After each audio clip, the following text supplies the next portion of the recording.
Assembly parliament ఎన్నికల ప్రచారంలో భాగంగా రైతులకు 2 లక్షల రుణమాఫీ చేస్తామని కాంగ్రెస్ మేనిఫెస్టోలో ప్రకటించింది.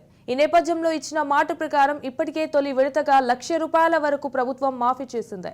ప్రస్తుతం రెండో దశ రుణమాఫీకి ఏర్పాటు చేస్తుంది. ఈ నెల 30న అసెంబ్లీ ఆవరణలో 1,50,000 లోపు ఉన్న వాటిని రెండో విడతలో భాగంగా మాఫీ చేయడానికి కసరత్తు మొదలుపెట్టారు.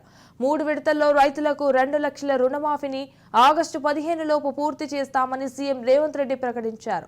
ఈ క్రమంలోనే ఈ నెల 18న మొదటి పూర్తి కాగా ఎల్లుండి లోపు రెండో విడత కింద 1,50,000 వరకు రుణమాఫీ పూర్తి చేస్తామని క్లారిటీ ఇచ్చారు. అనంతరం ఆగస్టు 2 నుంచి 14 వరకు తాను విదేశీ పర్యటనకు వెళ్తున్నానని, తిరిగి వచ్చిన తర్వాతే 2 లక్షల రుణమాఫీ చేస్తామంటూ ఈ సభ వేదికగా సీఎం రేవంత్ రెడ్డి స్పష్టత ఇచ్చారు.